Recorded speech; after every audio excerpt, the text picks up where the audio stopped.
আসসালামু আলাইকুম এভরিওয়ান।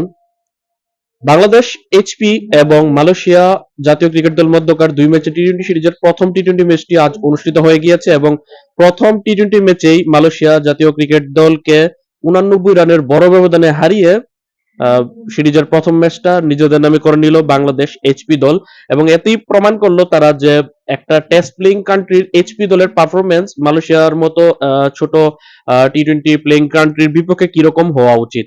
এমনিতে আমরা সবসময় দেখি যে আমাদের এইচপি হোক, আমাদের এ দল হোক, জাতীয় দল হোক, সব জায়গাতে আমরা কিন্তু খুব বাজে পারফরমেন্স করি, যেটার ফলাফল আজকেও কিন্তু বাংলাদেশ জাতীয় দল অস্ট্রেলিয়ার সাথে একটা টেস্ট প্র্যাকটিস ম্যাচে 54 রানে অল আউট হয়ে গেছে। সেই জায়গাতে একটা সুখকর বিষয় হচ্ছে বাংলাদেশ এইচপি দল তারা মালয়েশিয়া জাতীয় দলকে 89 রানের বড় ব্যবধানে হারিয়েছে। আজকের ম্যাচে কিন্তু শামীম পাটোয়ারিকে দেখা যায়নি। আজ সকালে আমি একটা ভিডিও করেছিলাম, সেখানে জানিয়েছিলাম যে শামীম হোসেন পাটোয়ারিকে নাও দেখা যেতে পারে, অনিশ্চিত। মূলত সে পরে এসে দলের সাথে জয়েন করেছে এবং ম্যাচে আমরা তাই দেখেছি সে একাদশে ছিল না। গতকালকে যে আমি একটা সম্ভাব্য একাদশ ভিডিও বানিয়েছিলাম বাংলাদেশ এইচপির, সেই একাদশ থেকে একটা পরিবর্তনই, শামীম পাটোয়ারি ছিলেন না, তার জায়গাতে মিস্ট্রি স্পিনার মোহাম্মদ রুবেল খেলেছিল এবং সেও কিন্তু ভালো পারফরমেন্স করেছে। প্রথমত বাংলাদেশ এইচপি দল প্রথমে ব্যাটিং পায়, যেহেতু মালয়েশিয়া টস জিতে বাংলাদেশ ব্যাটিং করতে নেমে নির্ধারিত 20 ওভারে সবকটি উইকেট হারিয়ে 158 রান জড়ো করে। যদিও এটা একদমই আসলে সুখের খবর না যে বাংলাদেশ অল আউট হয়ে গেছে মালয়েশিয়ার সাথে। ম্যাচের শুরুতে যখন বাংলাদেশ 6 ওভারে পাওয়ার প্লেতে 50 রান করে 2 উইকেট হারিয়ে, তখন মনে হচ্ছিল যে রানটা হয়তো 150, 60, 70 যেতে পারে। তবে মাঝের সময়টাতে 41 রান থেকে 73 রানের ব্যবধানে যে 4টা উইকেট পড়ে যায় আমাদের এবং গুরুত্বপূর্ণ 4টা ব্যাটসম্যান আউট হয়ে যায়, তারপর কিন্তু একটা সময় মনে হয়েছিল যে বাংলাদেশের 120-30 রান করতে কষ্ট হবে, 150 রানে একটা আইডিয়াল স্কোর হবে। তারপর আমরা শেষ দিকে দেখেছি সাকলাইন এবং এস এম মেহরাব হোসেনের মধ্যে একটা 39 বলে 52 রানের দুর্দান্ত একটা পার্টনারশিপ হয়েছিল। সেটার ফলশ্রুতিতে কিন্তু তারপর আবার শেষ দিকে এস এম মেহরাব হোসেনের দুর্দান্ত ব্যাটিং এ একটা সময় মনে হচ্ছিল 170 রানও হতে পারে, কিন্তু শেষ দিকে 19 নম্বর ওভার খুব সম্ভবত 2 রানে 2 উইকেট বাংলাদেশ এইচপি চলে যাওয়াতে কিন্তু আমরা ওই 170 রানের টার্গেট অ্যাচিভ করতে পারিনি। 158 রানে গিয়ে আমাদের স্কোরটা থেমে গেছে, অল আউট হয়ে গেছে আমরা নির্ধারিত 20 ওভারে।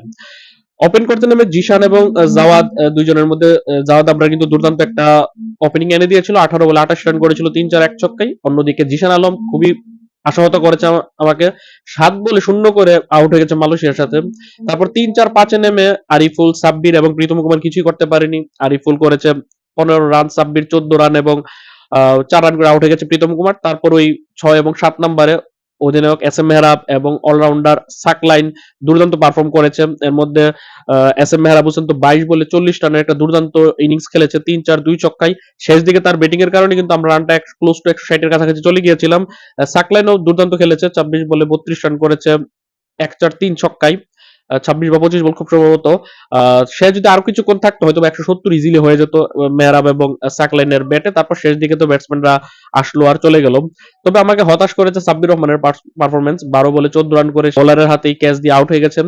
যদিও সাব্বিরের জন্য একটা জায়গাতে খারাপ লাগা রয়েছে, সেটা হচ্ছে সাব্বির কিন্তু তার ইনিংসের শুরুর দিকে একটা ছক্কা হাঁকিয়েছিল একদম বোলারের মাথার উপর দিয়ে।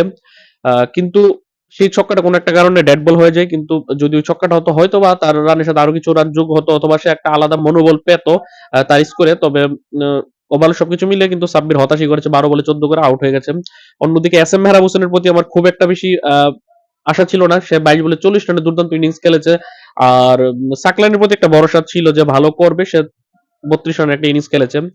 জবাবে 159 রানের টার্গেটে ব্যাট করতে নেমে প্রতিপক্ষ মালয়েশিয়া দল 16 ওভার ব্যাট করে সবকটি উইকেট হারিয়ে মাত্র 69 রানে তাদের ইনিংসটা গুটিয়ে যায়। দুর্দান্ত বোলিং করেছে আমাদের পেসাররা। এর মধ্যে দুই বাহাতি পেসার আবু হায়দার রনি এবং মৃত্যুঞ্জয় চৌধুরী ভালো বোলিং করেছে। আবু হায়দার রনি 2 ওভারে 8 রান দিয়ে একটা উইকেট শিকার করেছে। মৃত্যুঞ্জয় 3 ওভারে 17 রান দিয়ে একটা উইকেট শিকার করেছে। সাকলাইন ডানাতি পেসার, সে 4 ওভার 29 রান দিয়ে একটা উইকেট শিকার করেছে। ম্যাচের সিনারি হিসাব করলে সে বেশি রান দিয়েছে আমি বলবো। যেখানে প্রতিপক্ষ দল 69 রানে অল আউট হয়ে গেছে, সেখানে আপনি একাই দিয়েছেন 29 রান, একটু এক্সপেন্সিভ মনে হয়। যদি তাদের স্কোরটা 120-30 হতো তাহলে হয়তো বলতাম যে 29 রান টি-টোয়েন্টিতে কোনো বেশি রান না। অন্যদিকে আমাদের 3জন স্পিনার কিন্তু দুর্দান্ত বোলিং করেছে। অফ স্পিনার অধিনায়ক allrounder S M Mehrab Hossain ভালো বোলিং করেছে, সে 2 ওভারে মাত্র 6 রান দিয়ে একটা উইকেট শিকার করেছে। এছাড়া আমাদের left arm spinner Rakibul Hasan, সেও দুর্দান্ত বোলিং করেছে, 2 ওভারে 1 মেডান মাত্র 2 রান দিয়ে 2টা উইকেট শিকার করেছে। তবে আমাদের মিস্ট্রি স্পিনার মোহাম্মদ রুবেল মুগ্ধ করেছে। সে 3 ওভার বল করে একটি মেডেনে মাত্র 6 রান দিয়ে 2টা উইকেট শিকার করেছে। ওভারঅল আমাদের বোলাররা সবাই ভালো বোলিং করেছে, পেস এবং স্পিন ডিপার্টমেন্ট বোলাররা। তাই বলাই যায় যে বাংলাদেশ এইচপি দল প্রথম ম্যাচে বড় দল হিসেবেই মালয়েশিয়া জাতীয় দলকে হারিয়েছে। এখন পরবর্তী টার্গেট হচ্ছে আগামী পরশুদিন দুপুর 2টায় দ্বিতীয় এবং শেষ টি-টোয়েন্টি ম্যাচটা অনুষ্ঠিত হবে মিরপুরে এই সেম মাঠেই। আজকের ম্যাচের ভুল ভ্রান্তিগুলো কাটিয়ে কিভাবে পরের ম্যাচে ফিরে আসা যায় সেটাও দেখতে হবে। আজকের ম্যাচে বাংলাদেশ হয়তোবা এইচপি জিতেছে, কিন্তু ব্যাটিং এ যে অল আউট হয়ে যাওয়া এবং পরপর অনেকগুলো উইকেট পড়ে যাওয়া সেগুলো কিন্তু একটা কনসার্নের বিষয়, যে আমাদের ব্যাটিং ডিপার্টমেন্ট কিন্তু সবাই পারফর্ম করতে পারেনি। যারা পারফর্ম করতে পারেনি যেরকম রয়েছে জিশান আলম, সাব্বির রহমান, আরিফুল, তাদেরকে নেক্সট ম্যাচে ভালোভাবে ঘুরে দাঁড়াতে হবে। আর এদিকে যেহেতু এই 2 ম্যাচে টি-টোয়েন্টি সিরিজ শেষে 3 ম্যাচের একটা ওয়ানডে সিরিজ খেলবে মালয়েশিয়া জাতীয় দল এবং বাংলাদেশ অনূর্ধ্ব 23 দল।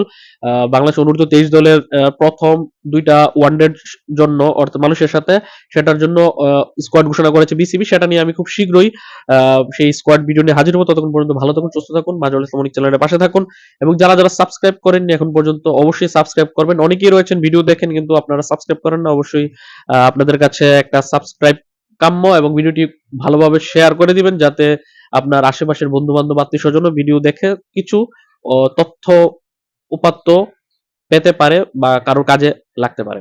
আল্লাহ হাফেজ।